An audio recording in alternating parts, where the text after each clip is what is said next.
उपचुनाव से जुड़ी ये बड़ी खबर आपको बता रहे हैं। समाजवादी प्रत्याशी का नामांकन खारिज कर दिया गया है। कीर्ति कौल का पर्चा हुआ रद्द। बीजेपी प्रत्याशी की निर्विरोध जीत अब तय मानी जा रही है। तो ये इस वक्त की बड़ी खबर आपको बता रहे हैं। बीजेपी प्रत्याशी की तो निर्विरोध जीत अब तय मानी जा रही है, क्योंकि समाजवादी पार्टी की तरफ से जो टक्कर देने के लिए मैदान में थी, उनका पर्चा नामांकन खारिज कर दिया गया है। उनका नामांकन, उनका पर्चा रद्द कर दिया गया है। कीर्ति कौल की हम बात कर रहे हैं। ये बड़ी खबर आपको बता रहे हैं। एमएलसी उपचुनाव से जुड़ी हुई बड़ी खबर। एमएलसी उपचुनाव की 2 सीटों पर चुनाव होना है, जिस पर समाजवादी पार्टी की प्रत्याशी का नामांकन अब खारिज हुआ है। हम कीर्ति कौल की बात कर रहे हैं। पर्चा उनका रद्द कर दिया गया है। अब सीधे तौर पर आप समझ सकते हैं इस बड़ी खबर को कि जब उनका पर्चा रद्द हुआ तो ऐसे में बीजेपी प्रत्याशी की अब जो जीत है वो निर्विरोध जीत तय हो गई है। तो बीजेपी के लिए अच्छी खबर, बीजेपी प्रत्याशी के लिए बड़ी खबर आपको बता रहे हैं, क्योंकि समाजवादी पार्टी की प्रत्याशी कीर्ति कौल का नामांकन रद्द कर दिया गया है। तो कल नामांकन की आखिरी तारीख थी और समाजवादी पार्टी के प्रत्याशी पहुंचे नामांकन दाखिल करने के लिए। ऐसे में नामांकन भरने के दौरान की तस्वीरें आपके सामने कल की हैं। अब ऐसे में बड़ी खबर जो आ रही है, आप इससे समझ सकते हैं कि ये बीजेपी के लिए बहुत फायदे की खबर, बड़ी खबर कि यहाँ पर निर्विरोध जीत बीजेपी प्रत्याशी की अब तय है, क्योंकि कीर्ति कौल का पर्चा रद्द कर दिया गया है। कीर्ति कौल का पर्चा हुआ रद्द। एमएलसी उपचुनाव से जुड़ी ये बड़ी खबर।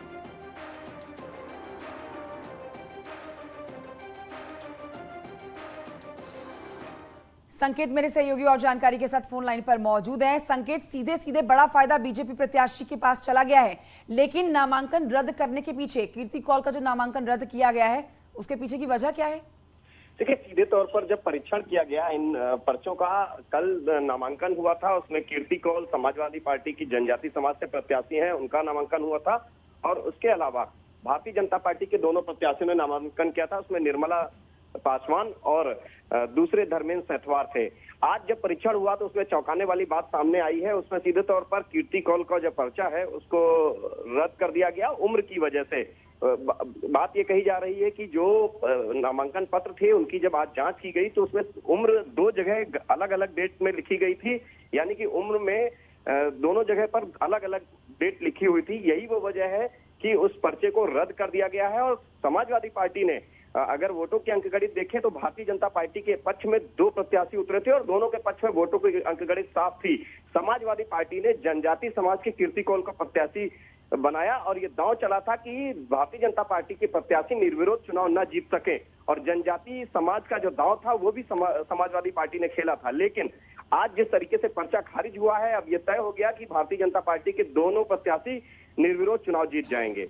लेकिन संकेत, अपने आप में ये बड़ी बात है कि निजी जानकारी ही गलत भरी गई, तो ऐसे में ये बड़ा सवाल उठ जाता है। यहाँ पर एमएलसी उपचुनाव को गंभीरता से नहीं लिया गया क्या समाजवादी पार्टी की तरफ से?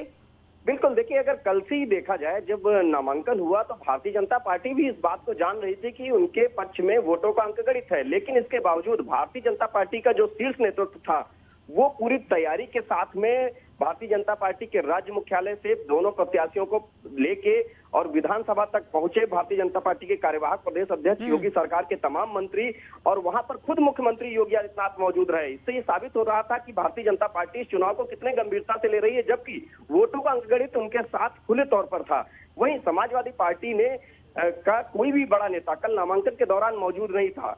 मनोज पांडे समेत जो समाजवादी पार्टी के दूसरे नेता थे वो जरूर वहां पर मौजूद रहे, लेकिन ठीक है संकेत, लौटूंगी मैं आपके पास। हमारे साथ इस समय समाजवादी पार्टी के नेता अनुराग भदौरिया जी हैं, उनसे बात कर लेते हैं। अनुराग जी, स्वागत है आपका न्यूज 18 पर।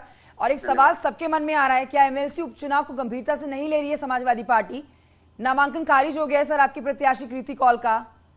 अभी मुझे आपके माध्यम से ही पता चला है कि उनका नामांकन कैंसिल हो गया है।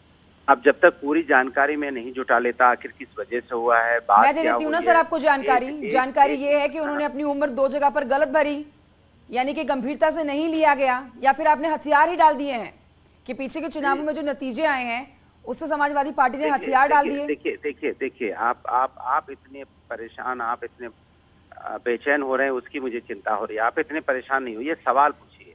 आपका सवाल है कि सर हम बेचैन परेशान नहीं है, हम तो खबर बता रहे हैं, ये बहुत बड़ी बात है। बता रहे हैं, नहीं खबर नहीं बता रही है। आपको लग रहा है कि बीजेपी की प्रवक्ता बन गई हैं, जिस तरह से आप बोलना शुरू किया आपने।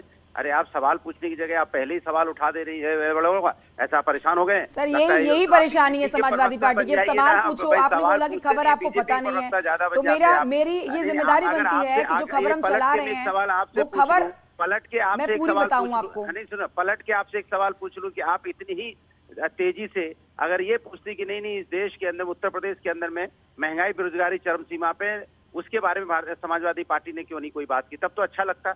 वो तो आप तो नहीं पूछ रही है। महंगाई की भी बात नहीं हो रही है, जो खबर है पहले वही चलाई जाएगी ना। तो वही उसी का जवाब दे रहा हूँ। बताइए ना, फिर मैं आपको खबर ही तो बता रही हूँ, आप चाहते हैं तो दोबारा बता देती हूँ। खबर नहीं बता रही, खबर की जगह आप बेचैन हो रही थी, इसलिए मैंने बताया कि आपको ऐसा लग रहा था कि आपको तो हर एंकर बेचैन लगता है, जो समाजवादी पार्टी से सवाल करे आपको लगता है बेचैन। नहीं, समाजवादी पार्टी से नहीं, आप जनता की बात कहाँ करी, सवाल कहाँ पूछ रहे हैं आप? सवाल का जवाब तो मुझे दे, सवाल के साथ आपने 10 सवाल एक साथ। ठीक है अनुराग जी, आप एक बार फिर सवाल सुन लीजिए। मेरा सवाल सिंपल सा है सर, क्या यहाँ पर समाजवादी पार्टी चुनावों को गंभीरता से नहीं ले रही है? बस हो गया सवाल, अब रुक जाइए, हो गया सवाल, इससे आगे कहाँ बढ़ रही हैं आप? ठीक है, बताइए। ये है उत्तर प्रदेश के अंदर में भारतीय जनता पार्टी की सरकार पे यकीन करना बहुत मुश्किल काम है। ये वो सरकार है जो साम दंड भेद सब अपनाती है।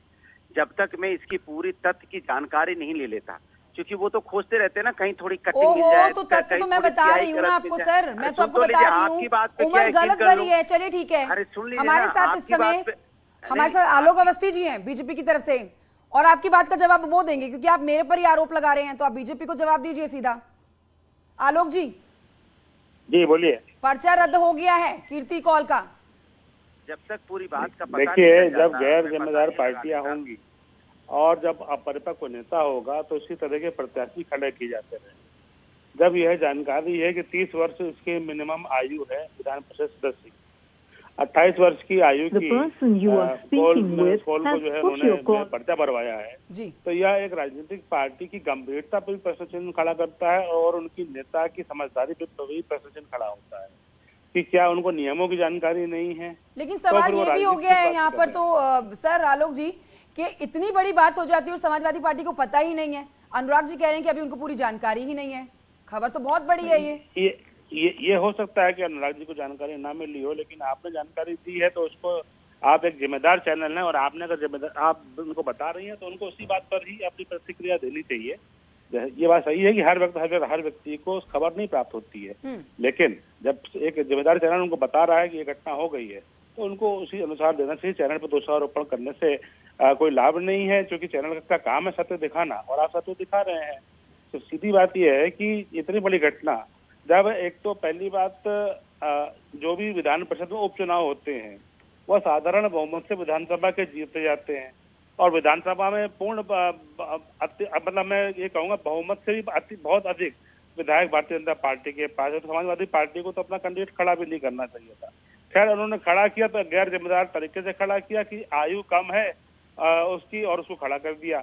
अब जब पर्चा खारिज हो रहा है तो समाजवादी पार्टी को प्रश्न चिन्ह खड़ा होगा कि उनके नेता अपरिपक्व हैं, उनके नेताओं को ये समझदारी नहीं है, नियमों की जानकारी नहीं है, कैसे वो पार्टी जो है अपना संगठन चला रही है, कैसे सरकार में उन्होंने 5 साल चलाया होगा उसको पता है, तो जनता उन पर क्यों भरोसा करे, ये सबसे बड़ा सवाल खड़ा। बिल्कुल आलोक जी, और देखिए उत्तर प्रदेश में विपक्ष की सबसे बड़ी पार्टी है, जहां पर एक तरफ ये आपकी समाजवादी पार्टी बीजेपी पार्टी को कटाक्ष करती है, हर तरीके से सवालों में घेर देती है, तो ऐसे में इतनी बड़ी चूक होना, बीजेपी इस चूक को कैसे ले रही है सर? बीजेपी ये बड़ी गलती जो समाजवादी पार्टी की तरफ से की गई है, इसका इस गलती को कैश करने के मूड में है? नहीं, इसमें कैश वाली बात ही नहीं है। यह तो सीधे सीधे प्रश्न चिन्ह खड़ा होता है समाजवादी पार्टी के नेतृत्व के ऊपर, उनके संगठन के ऊपर कि वह एक सामान्य नियम की जानकारी नहीं रखते हैं कि विधान परिषद में प्रत्याशी की आयु 30 वर्ष होनी चाहिए और उन्होंने एक 28 वर्ष के व्यक्ति को प्रत्याशी बना दिया।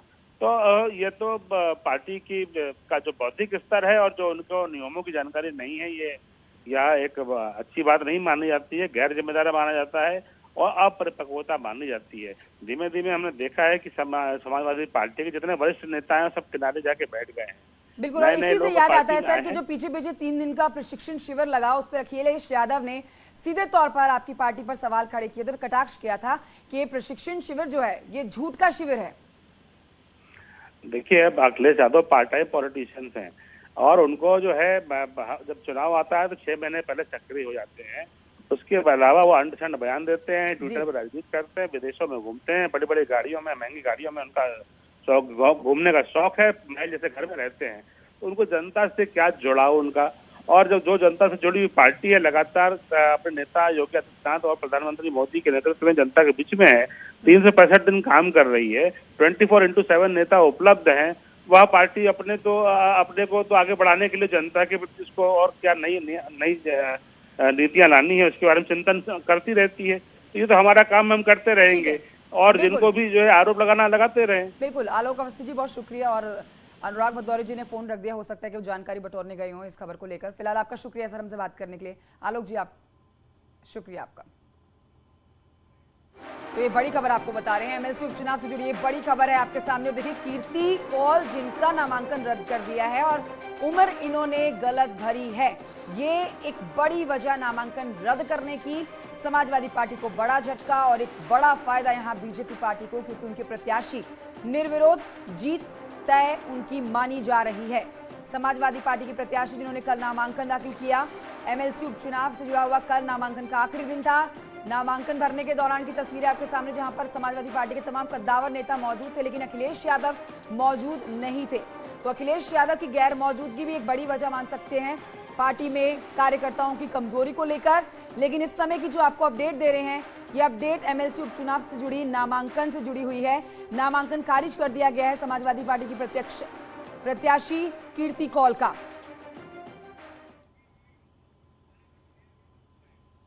हमारे साथ हमारी सहयोगी नीलू और जानकारी के साथ जुड़ी हैं, न्यूज रूम से लाइव है हमारे साथ। नीलू, यहां पर हम बीजेपी के तरफ से भी बात कर रहे थे, प्रत्याशी बीजेपी के प्रवक्ता से भी बात कर रहे थे और समाजवादी पार्टी के प्रवक्ता से भी बात कर रहे थे। समाजवादी पार्टी की तरफ से अनुराग भदौरी ने कहा कि उनको खबर ये पूरी पता नहीं है। खबर उनको पूरी बताई गई, लेकिन फिर भी उनके पास जवाब नहीं था। मैं लौटूंगी आपके पास, आपसे लूंगी, इस पर मैं बातचीत करूंगी। इससे अरुण राजभर हमारे साथ जुड़ गए हैं फोन लाइन पर और जानकारी उनसे ले लेते हैं, बातचीत उनसे कर लेते हैं। अरुण राजभर जी, आपका पहला रिएक्शन क्या कहेंगे आप यहाँ पर कि समाजवादी पार्टी के प्रत्याशी का नामांकन तो खारिज किया गया और समाजवादी पार्टी को इस चीज की भनक भी नहीं है?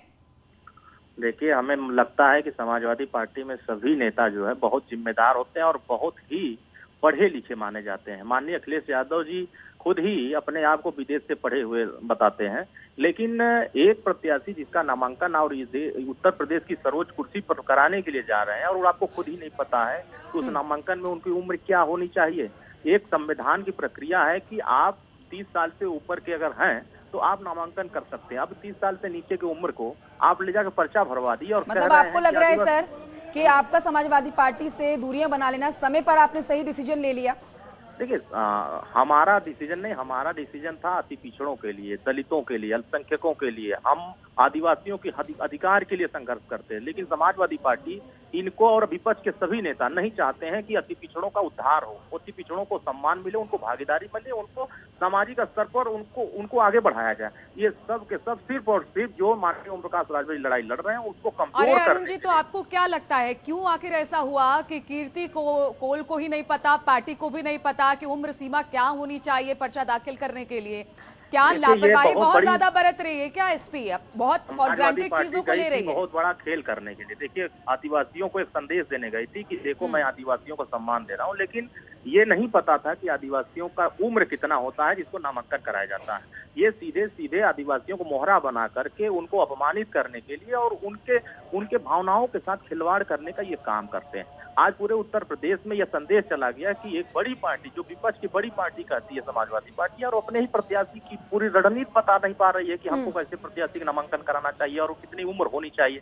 तो ये उनकी नादानी है। लेकिन अरुण जी, अब बात आदिवासी और इन सब की नहीं आती है। बात तो ये है कि अगर आप किसी चुनाव में खड़े होते हैं, आपकी अर्हता क्या होनी चाहिए, आपको क्या एलिजिबिलिटी होनी चाहिए, ये आपको पता होना चाहिए।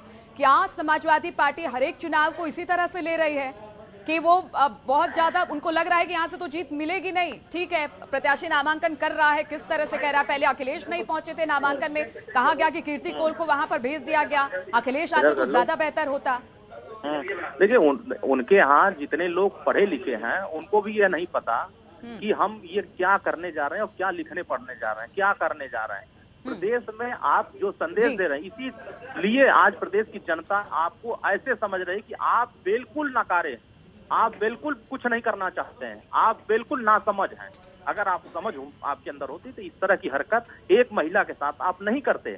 आज उस महिला को आपने अपमानित किया है, पूरे प्रदेश की महिलाओं का एक तरीके से अपमान आपने किया कि आपको पता। बिल्कुल अरुण राजभर जी, सुर आपके बिल्कुल बदल गए हैं। कल तक आप उनके साथ थे तो उनकी तारीफों के पुल आप बांधते थे, लेकिन चलिए ठीक है, अब किनारे अलग हो गए हैं बिल्कुल, तो आपके सुर भी बदल गए हैं। शुक्रिया आपका सर बात करने के लिए। इस समय लखनऊ से हमारे साथ अनामिका मौजूद है और अलाउद्दीन भी मौजूद है। अनामिका के पास सबसे पहले चलते हैं। अनामिका, ये बहुत बड़ी खबर है, एमएलसी उपचुनाव को समाजवादी पार्टी ने बिल्कुल हल्के में ले लिया। मतलब इतनी बड़ी चूक कि आप अपनी उम्र ही गलत लिख रहे हैं।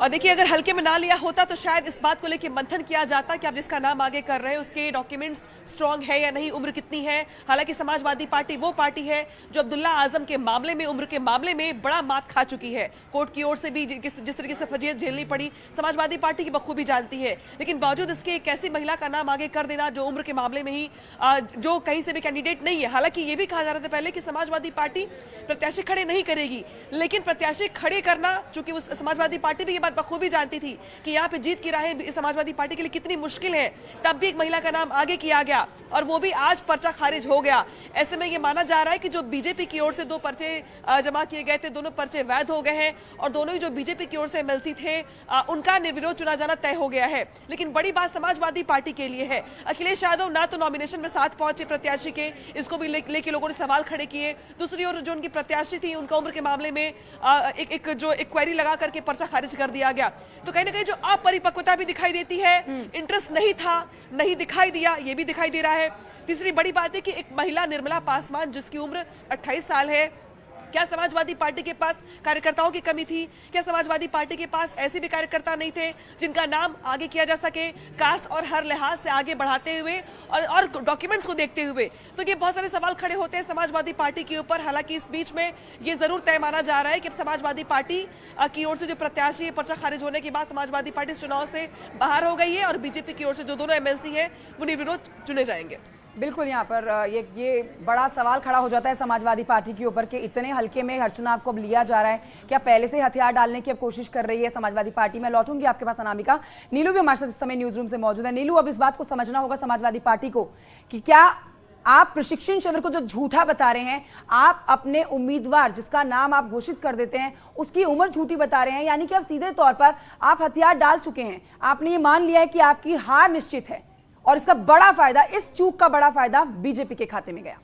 देखिए कंचन, ऐसा है कि हर बार अगर समाजवादी पार्टी की बात की जाए तो लास्ट मोमेंट पर हमने देखा है कि अपने प्रत्याशी को समाजवादी पार्टी ने उतारा है। किसी भी चुनाव में, पिछले 1-2 चुनाव में हमने देखा किसी तरह का इतिहास रहा और हर जगह पर इसी तरह से उनको मुंह की खानी पड़ी है। अपने जो पार्टी के जो सहयोगी थे वो तो उनका साथ छोड़कर जा ही रहे हैं और ये छोटी छोटी चूक बड़ी चूक ना बन जाए समाजवादी पार्टी के लिए, उनके लिए कहीं ना कहीं ये एक सोचने वाली बात है कि आप जिस कैंडिडेट को खड़ा कर रहे हैं उसकी एलिजिबिलिटी क्या होनी चाहिए एमएलसी चुनाव में या कोई भी इस तरह के चुनाव में। आप उस बात की जानकारी ना तो प्रत्याशी को देते हैं ना तो पार्टी को किसी को पता है। जिस तरह से अनुराग भदौरिया की बात भी हमने सुनी कि उनको पता ही नहीं है कि पर्चा खारिज हो गया है। अब ऐसे में बीजेपी लगातार आगे बढ़ती चली जा रही है और एसपी जो लगातार इस तरह से उनको मुंह की खानी पड़ रही है वो पीछे यानी बैकफुट पर चली आ रही है। हमारे साथ लगातार इस तरह की चीजें हमने देखी भी कि लगातार समाजवादी पार्टी जो है वो इसी तरह से काम कर रही है और उसको कहीं ना कहीं मुंह की खानी पड़ेगी। अलाउद्दीन भी हमारे साथ जुड़े हुए हैं। अलाउद्दीन, क्या पार्टी में कैंडिडेट की कमी है? हमने देखा कि पीछे भी इसी तरह से कुछ हुआ था और अब एक बार फिर से कि जिस प्रत्याशी को एमएलसी चुनाव में उतारा गया उसकी एलिजिबिलिटी ही नहीं थी, उसकी उम्र ही नहीं थी और पर्चा खारिज हो गया। बीजेपी यहां से निर्विरोध जीत उसकी तय मानी जा रही है। देखिए, जो आंकड़े पहले से विधायकों को गवाही दे रहे थे उसमें समाजवादी पार्टी गिनती में कहीं पर भी आगे दिखती हुई नजर नहीं आ रही थी, क्योंकि एमएलसी का पूरा इलेक्शन है ये काउंट बेस पर यानी प्रियोरिटी वोट बैंक के आधार पर इसमें चुना जाना था जो है प्रत्याशियों को, क्योंकि एब्सोल्यूट मेजॉरिटी में भारतीय जनता पार्टी है और ऐसे में समाजवादी पार्टी के गठबंधन दलों की भी संख्या को अगर मान लिया जाए तो 125 है। हालांकि राजभर की पार्टी के 6 विधायक ऑलरेडी पहले से विद्रोह की अवस्था में है, तो ऐसे में 119 जो है 119 विधायक उनके पास बढ़ते थे। तो आप मान करके चले कि ये चुनाव जीतने के लिए तो नहीं, लेकिन दो राजनीतिक पहलुओं को उजागर करने के मकसद से समाजवादी पार्टी इसका जो है इस चुनाव के मैदान में कूदी थी। पहला तो ये था कि ओम प्रकाश राजभर की पार्टी से रिश्ते तल्ख हुए, अब दूरियां लगभग साफ हैं और रिश्ते भी अलग थलग पड़ गए हैं। तो ऐसे में ओम प्रकाश राजभर को तकनीकी तौर से और राजनीतिक तौर से एक नए इम्तिहान में फंसाने का एक मौका ये चुनाव हो सकता था। हालांकि अब क्योंकि पर्चा खारिज हो गया है तो समझिए वो रास्ता अब बिल्कुल अलग हो गया है, क्योंकि इसमें सुभाषपा को तय करना था, क्योंकि जिस तरह से द्रौपदी मुर्मू के मामले में आदिवासी महिला के नाम पर उन्होंने गठबंधन से खुद को अलग किया था, तो ऐसे में समाजवादी पार्टी ये सोच रही थी कि इस तरह के प्रत्याशी को ला करके एक जो है पूरे घेराबंदी करने का मौका मिले। और जवाब तो यहाँ पर देना होगा अखिलेश यादव को, क्योंकि कई सवाल खड़े हो गए हैं और बड़ा सवाल उनसे ही होगा, क्योंकि ऐसा नहीं है कि उनको अपने प्रत्याशी के बारे में सारी जानकारी नहीं होगी या फिर इस चुनाव को इतने हल्के में ले लिया गया कि उनको कोई जानकारी नहीं है, उम्र कुछ की कुछ बता दी गई। एक छोटे से